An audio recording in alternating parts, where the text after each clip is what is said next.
The year was 2147, and the deep space research vessel Starward Hope floated in the dark emptiness near the edge of the Kepler system. The ship was damaged. Its engines were dead. Its lights flickered on and off like dying candles. Inside, the crew of 42 men and women worked hard to stay alive. Captain Sam Hendricks stood on the bridge and looked at the broken screens around him. He was a tall man with gray hair and tired eyes. He had been a captain for 20 years, but he had never faced anything like this. 3 hours ago, the ship had passed through a strange energy field. Nobody knew what it was. Nobody had ever seen anything like it. The field had destroyed most of their systems in seconds.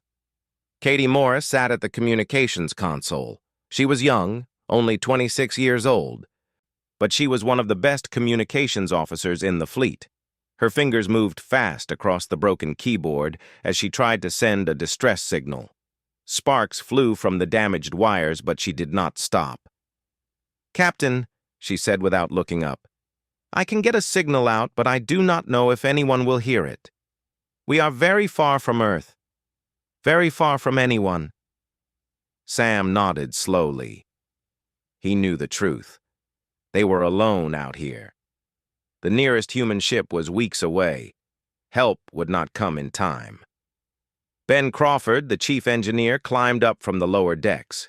His face was covered in grease and sweat. His hands were burned from working on hot machinery. He walked to the captain and spoke in a low voice. "Life support will fail in 72 hours, Ben said. "Maybe less. I can keep the air clean for a while, but the heating system is gone. It will get cold soon. Very cold." Sam closed his eyes for a moment. 42 people. 42 lives that depended on him. He had to do something. He had to try. "Katie," he said, "send the signal on every frequency, every single one. Even the experimental channels, even the ones we have never used before." Katie looked at him with wide eyes. "Captain, some of those channels reach far beyond human space. We do not know who might be listening." "I know," Sam said, "but we have no choice. Send it." Katie turned back to her console and began the broadcast. The signal went out into the darkness of space. It carried their location, their situation, and a simple message: "We need help. Please respond." The crew waited. Minutes passed, then hours. The ship grew colder. People wrapped themselves in blankets and huddled together for warmth. Some prayed, some cried, some just stared at the walls and waited for the end. But far away, in a part of the galaxy that humans had never explored, someone was listening. The Varaxian Empire had watched humanity for a long time. Their scouts had visited Earth's solar system many times, always hiding, always watching. The Varaxians were an old race. They had conquered hundreds of worlds. They had enslaved dozens of species. They believed they were the most powerful beings in the galaxy. To them, humans were nothing.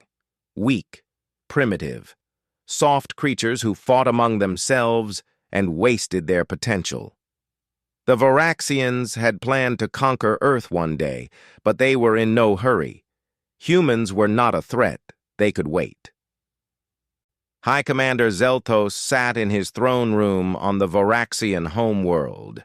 He was massive, over 8 feet tall, with pale gray skin and 4 arms. His eyes were black and cold, like deep space itself. When his officers brought him the intercepted human signal, he smiled. It was not a kind smile. "A distress signal," he said, his voice deep and rough. "How perfect. These humans are asking for help." His second-in-command, Sub-Commander Kreth, stood beside him. Kreth was smaller than Zeltos, but just as cruel. "Should we ignore it, High Commander?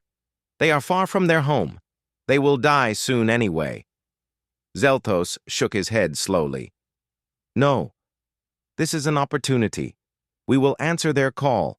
We will rescue them." He paused and let out a low laugh. "And then we will take them. We will study them. We will learn everything about their weaknesses.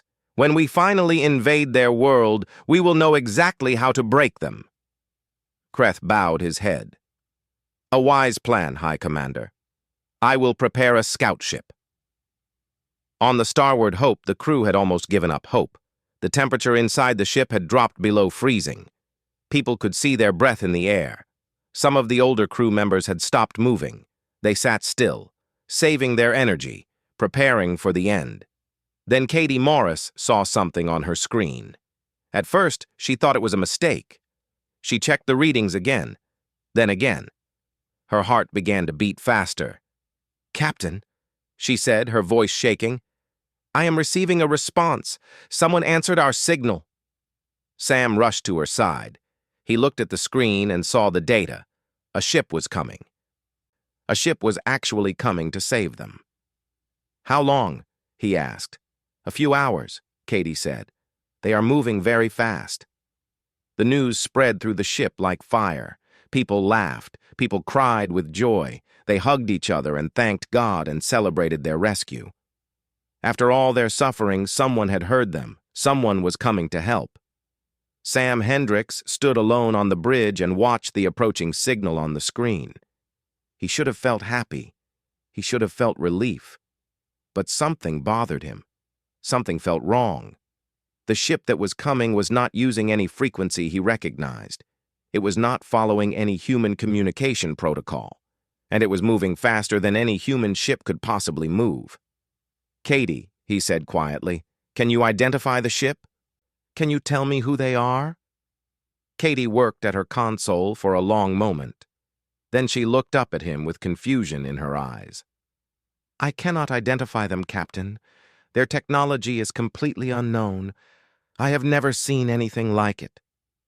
Sam felt a cold feeling in his stomach. It had nothing to do with the temperature.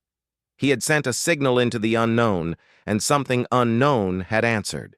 He told himself that it did not matter. His people were dying. They needed help, and help was coming. He could not turn it away just because he was afraid. But deep inside, a small voice whispered to him. It told him that some prices were too high to pay. It told him that some rescues came with hidden costs. The Varaxian soldiers moved through the Starward Hope with practiced speed. One moment they were smiling and offering help. The next moment they pulled out strange weapons that glowed with blue light. The weapons made no sound, but when they fired, humans fell to the ground and did not move. Lieutenant Danny Cho tried to fight back. He reached for his sidearm, but a Varaxian soldier grabbed him with two of its four arms and threw him against the wall. Danny hit the metal hard and slid to the floor. His vision went dark. Captain Sam Hendricks shouted orders, but his words were cut short when a blue beam hit him in the chest. He collapsed beside his chair on the bridge. Katie Morris screamed and tried to run, but she did not make it 3 steps before she too fell silent. In less than 10 minutes, most of the crew was unconscious on the floor. The Varaxians walked among the fallen humans like farmers collecting crops. They were not gentle. They grabbed arms and legs and dragged the bodies toward the airlock. But not everyone was captured. Dr. Laura Bennett had been in the medical bay when the attack began. She heard the screams and the sounds of bodies hitting the floor. She was a smart woman, and she understood immediately what was happening. This was not a rescue. This was an attack. She grabbed a medical kit and ran toward the lower decks. On her way, she found 3 other crew members who had also escaped the initial assault. Kevin Price was a security officer with quick reflexes and a suspicious mind. He had hidden the moment he saw the aliens reach for their weapons. Megan Torres was an engineer who knew the ship better than anyone. Chris Palmer was a navigation specialist who had been sleeping in his quarters when the attack happened. The 4 of them moved through the dark corridors of the lower decks. They could hear the heavy footsteps of the Varaxians above them. They could hear the aliens talking in their strange language, a series of clicks and growls that sounded like nothing human. "What do we do?" Megan whispered. Her face was pale with fear. "They have everyone. They took everyone." Kevin held up his hand for silence. He listened carefully. The footsteps were moving away. The Varaxians were taking the captured crew to their ship. "We wait," Kevin said. "We hide. And we find a way to warn Earth." The Varaxian scout ship left the Starward Hope and flew toward the massive mothership waiting in the distance. Sub-Commander Kreth looked at the unconscious humans lying on the floor of his cargo hold. There were 38 of them. More than enough for the experiments. High Commander Zelthos would be pleased. On the mothership, the humans were taken to a large room with bright white lights and cold metal tables. Varaxian scientists waited there with their tools and machines. They wore long gray robes and spoke in quiet voices. To them, humans were not people. Humans were specimens, test subjects, things to be studied and understood. Captain Sam Hendricks woke up on one of the metal tables. His arms and legs were held down by metal bands. He could not move. He could only watch as the alien scientists walked around him, poking him with instruments, taking samples of his blood, scanning his body with strange devices. "Where am I?" Sam demanded. "What are you doing?" The scientists did not answer. They did not even look at his face. They just continued their work, writing notes on glowing tablets and talking to each other in their clicking language. In another room, Katie Morris woke up to the same nightmare. In another room, Danny Cho. In another room, Ben Crawford. All across the mothership, the captured humans woke up one by one and discovered the terrible truth. They had not been rescued. They had been collected. The Varaxian scientists were thorough. They tested everything. They wanted to know how much heat humans could survive, how much cold, how much pain. They broke bones and watched how long they took to heal. They gave diseases and watched how the human body fought back. What they discovered surprised them. Humans were tough, much tougher than the Varaxians had expected. Their bodies could survive damage that would kill most species in the galaxy. They could go without food for weeks. They could go without sleep for days. They could lose large amounts of blood and still survive. Their immune systems were aggressive and adaptive, fighting off infections that had no cure. But the physical tests were only part of the study. The Varaxians also wanted to understand the human mind. They put humans in dark rooms and left them alone for days. Most species would go insane. Humans got angry, sad, and afraid, but they did not break. They talked to themselves. They made up songs. They counted the seconds. They found ways to keep their minds working. They put humans in impossible situations and watched how they reacted. When faced with certain death, humans did not give up. They fought. They struggled. They looked for solutions until their very last breath. Some of them even attacked their captors, knowing they could not win, simply because they refused to surrender. High Commander Zelthos read the reports with growing concern. He had expected to find a weak species, easy to conquer and easy to control. Instead, he had found something dangerous. "These creatures do not know when to quit," one scientist told him. "They will fight even when there is no hope. They will die before they submit. Conquering them will be costly." Zelthos was silent for a long moment. Then he spoke. "We will proceed with the invasion, but we will bring a larger fleet. We will strike hard and fast. We will give them no time to organize." Back on the Starward Hope, the 4 survivors had not been idle. Kevin Price had managed to access the emergency beacon. The system was damaged, but Megan Torres knew how to fix it. She worked through the night, her hands cut and bleeding from the broken wires, until the beacon was working again. They could not send a full message. They did not have enough power for that, but they could send a short, coded signal. Kevin wrote the message himself. It was brief and terrible. Captured by hostile aliens. Not rescue. Attack. Aliens planning invasion of Earth. Prepare defenses. Do not respond. Do not come for us. Warn everyone. The message flew through space at the speed of light. It traveled for 3 days before it reached the nearest human relay station. From there, it was sent to Earth Defense Command, where General Amy Porter read it with her own eyes. Amy Porter was a hard woman who had seen many battles. She had fought in 3 wars on Earth before taking command of the Planetary Defense Force. She had thought she was prepared for anything. She was not prepared for this. For hours, she sat alone in her office and stared at the message. Aliens were real, hostile aliens were real, and they were coming. She picked up her phone and made a call. Then another, then another. By midnight, every major government on Earth knew the truth. By morning, Operation Guardian had begun. 6 months had passed since the warning from the Starward Hope reached Earth. 6 months of preparation, 6 months of building, 6 months of turning a peaceful planet into a fortress. On the day the invasion began, the sky above New York City was clear and blue. Children were playing in parks, people were walking to work. Life seemed normal.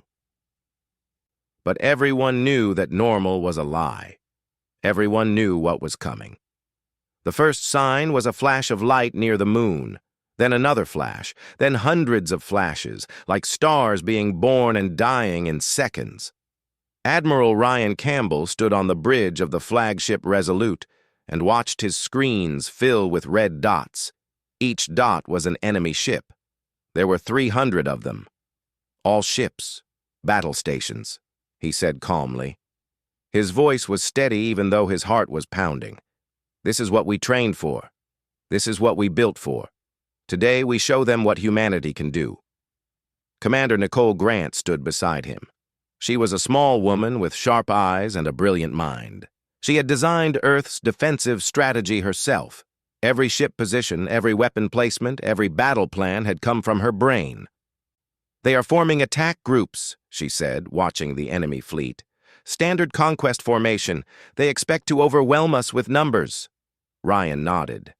Then let's show them that numbers are not everything. High Commander Zelthos sat in his throne on the command ship and looked at the blue planet below. Earth, home of the humans, soon to be another jewel in the Voraxian Empire. Begin the assault, he ordered. Destroy their orbital defenses first, then send the ground forces. The Voraxian fleet moved forward like a wave of metal and fire. Their weapons powered up with a high-pitched whine. Their shields glowed with protective energy. They were confident. They were certain of victory. They were wrong.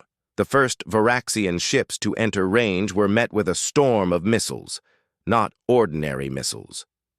These were weapons designed by Dr. Greg Sullivan, a physicist who had spent 6 months studying the captured Voraxian scout ship. He had found the frequency of their shield technology. He had built weapons to break through it. The missiles hit the Voraxian shields and punched through like fists through paper. Explosions lit up the darkness of space. 3 enemy ships died in the first 10 seconds. Then 5 more. Then 10. Zelthos watched in shock as his fleet began to burn. How is this possible? He demanded. Their weapons should not penetrate our shields. No one had an answer. On Earth, people looked up at the sky and saw lights flickering between the stars. They knew a battle was happening above them. They knew that brave men and women were fighting for their survival. They held their breath and waited. The space battle raged for hours. Human ships were smaller and fewer, but they were fast and well commanded. Admiral Campbell moved his fleet like a chess master moving pieces on a board. He struck where the enemy was weak. He retreated when they were strong. He never let them corner him. Commander Grant called out enemy movements before they happened. She had studied Voraxian tactics from the captured data. She knew how they thought. She knew what they would do before they did it. Enemy Group 7 is trying to flank us, she said. 3rd Squadron, intercept. Group 12 is breaking formation. They are heading for the orbital stations. Send fighters. The command ship is hanging back. Zelthos is afraid. Good. Let him be afraid. But the Voraxians had numbers on their side. For every ship they lost, they had 10 more. Slowly, They pushed through the human defenses. Some of their ships reached Earth's atmosphere. The ground invasion began at noon. Varaxian dropships fell from the sky like metal rain. They landed in North America, Europe, Asia, and Australia. Thousands of alien soldiers poured out, their weapons ready, their orders clear. Kill anyone who resists. Colonel Matt Dawson was waiting for them in Nevada. Matt was an old soldier with scars on his face and fire in his heart. He had fought in 3 wars before this one. He had lost friends, brothers, pieces of himself, but he had never lost a battle, and he was not going to start today. His battalion was hidden in the desert, spread out among the rocks and canyons. They had been there for days, waiting, preparing. They had buried explosives in the sand. They had set traps in the valleys. They had turned the desert into a killing ground. The Varaxians marched forward in neat lines, their tall gray bodies moving with mechanical precision.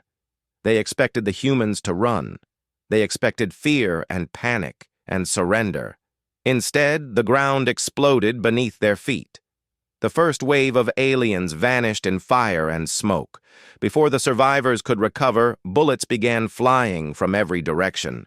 Human soldiers appeared from behind rocks, from inside holes, from places the Varaxians had not even noticed. Matt Dawson led the charge himself. He was 53 years old, but he moved like a man half his age. He fired his rifle until it was empty, then pulled out his pistol.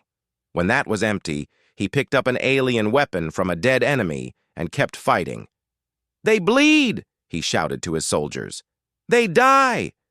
They are not gods! They are just meat!" The Varaxian commander in that sector sent a desperate message back to the mothership. "The humans are not surrendering. They are fighting. They are killing us. We need reinforcements." Zelthos received similar messages from every landing zone. In Germany, human tanks ambushed a Varaxian column and destroyed it completely. In China, soldiers held a mountain pass against enemy forces 10 times their size. In Brazil, civilians with hunting rifles and farm tools attacked alien patrols and disappeared back into the jungle. "This is impossible," Zelthos said. "They are primitives. They should be breaking." Sub-Commander Kreth stood beside him with fear in his black eyes. "Hi, Commander. The humans are not like other species we have conquered. They do not think like us. They do not fight like us." "Then what do they fight like?" Zelthos demanded.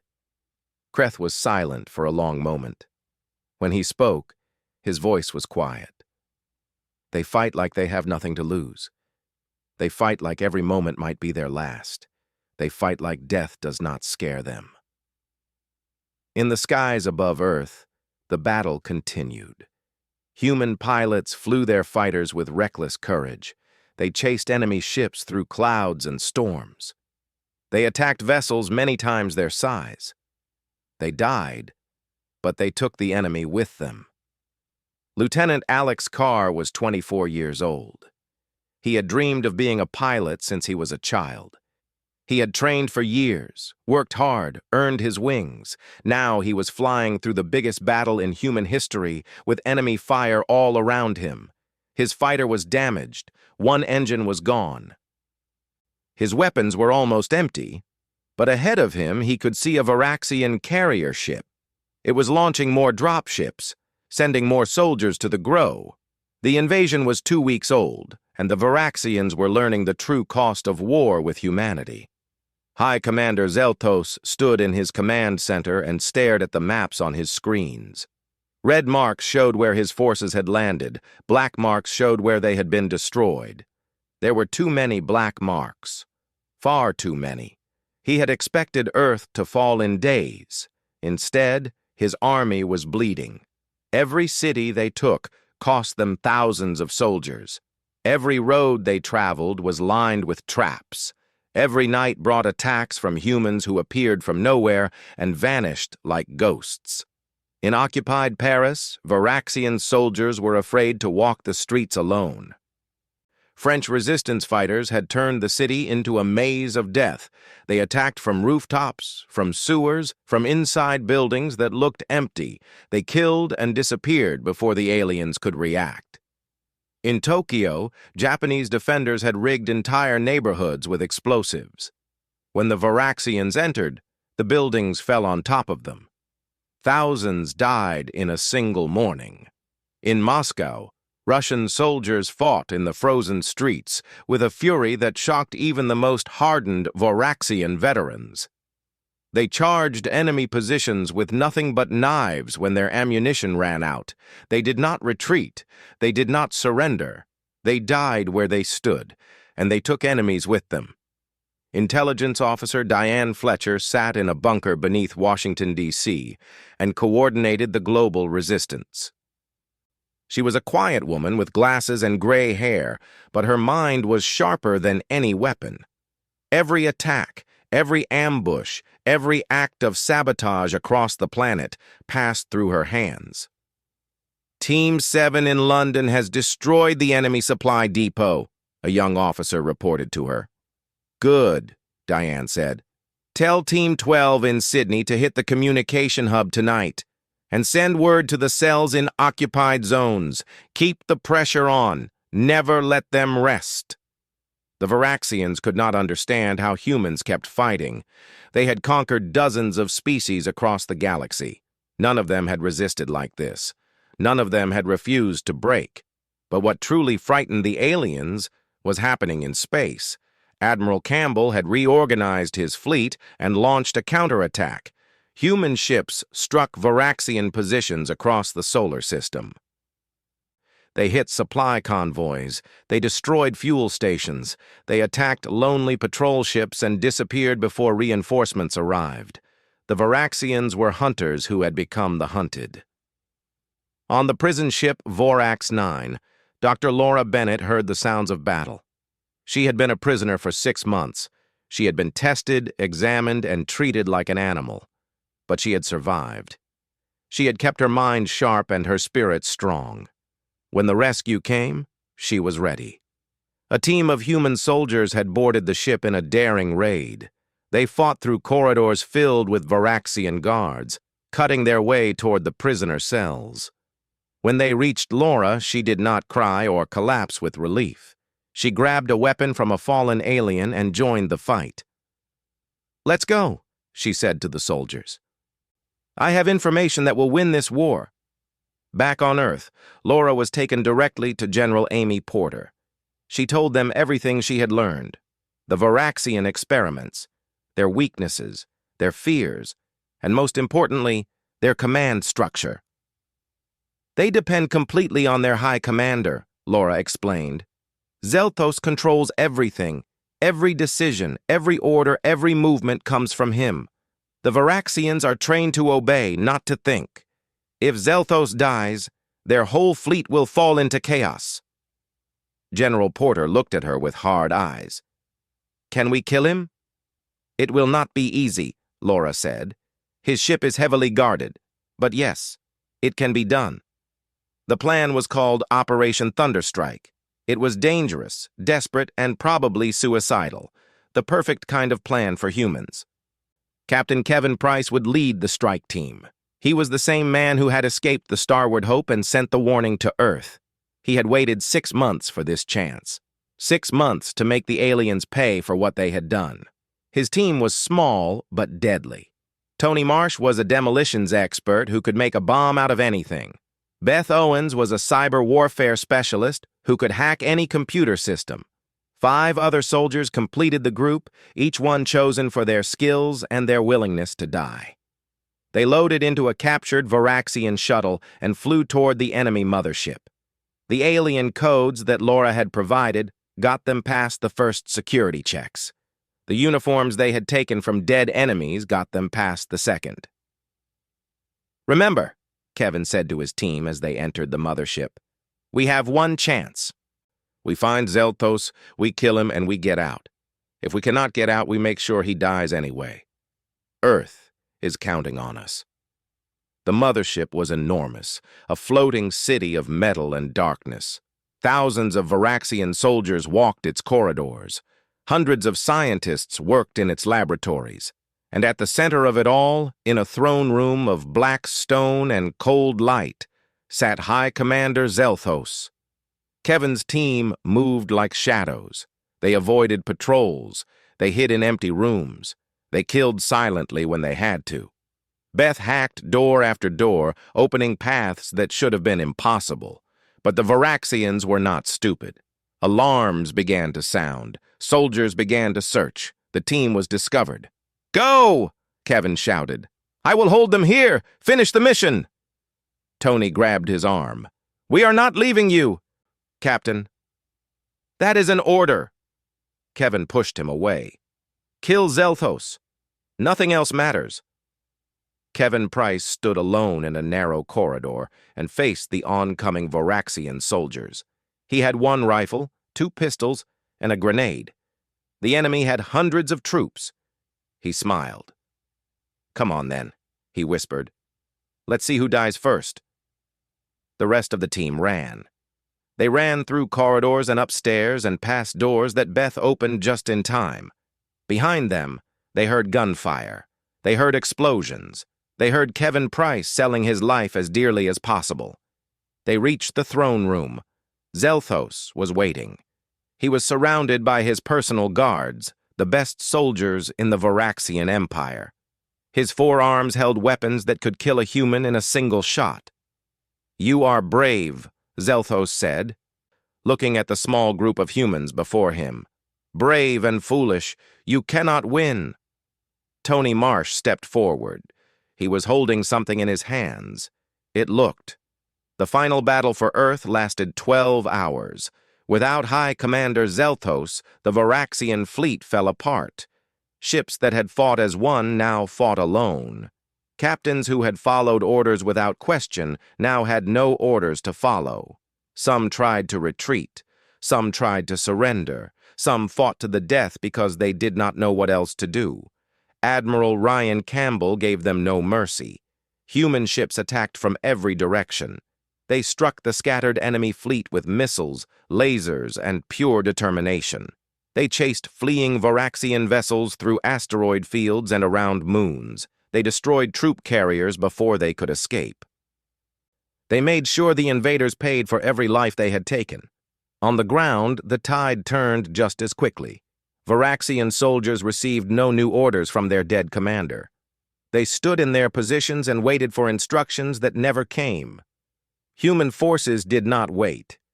Colonel Matt Dawson led his battalion out of the desert and struck the nearest enemy base. Other commanders did the same across the world. In Paris, in Tokyo, in Moscow, in 100 cities that had suffered under alien occupation, humans rose up and attacked. The Varaxians were warriors, but they were warriors who had always fought with a plan. Without that plan, they were lost. They fought as individuals instead of as an army. They made mistakes. They panicked. Humans did not panic. Humans had spent the entire war learning how to fight without orders, how to think for themselves, how to adapt to any situation. Now that advantage became overwhelming. In Berlin, German soldiers surrounded a Varaxian unit and demanded surrender. The aliens, confused and afraid, put down their weapons. It was the first time in the war that Varaxians had surrendered. It would not be the last. In Beijing, Chinese forces captured an entire enemy command post without firing a shot. The Varaxian officers inside had received conflicting orders from different ships and had frozen in indecision. They were still arguing about what to do when human soldiers walked through the door. By sunset, the ground war was over. Varaxian forces across the planet had either been destroyed, captured, or forced into retreat. The alien soldiers who had thought humans were weak now understood the truth. Humans were anything but weak. In space, the battle ended 1 hour later. The last Varaxian warship, a destroyer called the Wrath of Empire, tried to make a final stand near Mars. Admiral Campbell surrounded it with 20 human vessels and gave its captain one chance to surrender. The captain refused. He charged the human fleet with all weapons firing. He did not last 10 seconds. When the wrath of Empire exploded in a ball of orange fire, the war was over. Across the solar system, human crews cheered and cried and held each other. On Earth, billions of people looked up at the sky and wept with relief and joy. They had won. Against all odds, against a superior enemy, against fear and doubt and death itself, humanity had won. 1 month later, Admiral Campbell stood before the United Nations Assembly. The building was damaged from the invasion, but it still stood. Like humanity itself, it had survived. Beside Campbell stood General Amy Porter, Dr. Laura Bennett, and the surviving members of the original Starbound Hope crew. Captain Sam Hendricks had survived his imprisonment. Katie Morris had survived. A few others had made it too. They stood together, symbols of the crisis that had started everything. Campbell looked out at the assembled leaders of every nation on Earth. Cameras broadcast his words to every corner of the planet and beyond, into deep space where other civilizations might be listening. 6 months ago, he began, we sent a distress signal into the darkness. We asked for help. What we received was an attack. The Varaxian Empire thought we were weak. They thought we were prey. They were wrong. He paused and let the silence fill the room. We are not weak. We are not prey. We are humanity. We fight when others surrender. We hope when others despair. We stand together when others fall apart. The Varaxians brought 300 warships to conquer us. Today, those ships are debris floating in our sky. The assembly broke into applause. Campbell waited for it to end. But we must not be foolish, he continued. The Varaxians were not the only threat in the galaxy. There are other civilizations out there. Some may be peaceful. Some may be like the Varaxians. We must be ready for both. He looked directly at the cameras.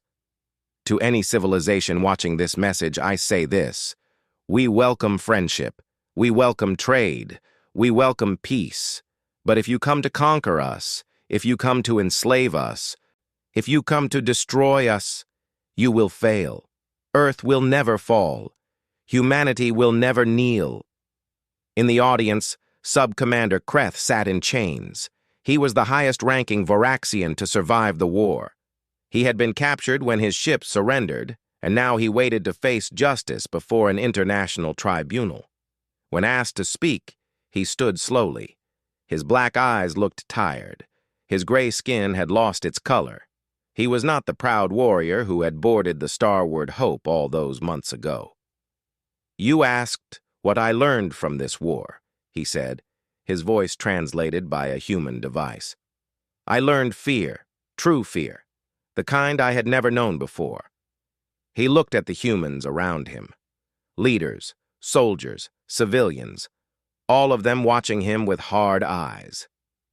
We conquered 100 worlds, Kreth continued. We broke 100 species. We thought we understood war.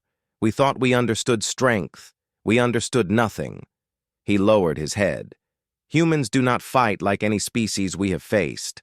They do not fight for territory or resources or glory. They fight for each other. They fight for their children. They fight for tomorrow. And they do not stop. They never stop. The room was silent. Kreth spoke his final words. The Varaxian Empire will never threaten Earth again. Not because we cannot rebuild our fleet, we can. Not because we fear your weapons. We have weapons too. We will not return because we fear you, your determination, your unity, your refusal to submit. He paused. Humans are not prey. Humans are the most dangerous species in the galaxy, and the galaxy is only beginning to understand that. In the years that followed, humanity rebuilt and expanded. They developed new technologies from captured Varaxian ships. They established colonies on the Moon, on Mars, and on distant planets. They built a fleet that could defend not just Earth, but the entire solar system. They also made friends. Other alien species, those who had lived in fear of the Varaxian Empire, came forward. They offered trade and alliance. They had watched humanity's war with amazement and hope.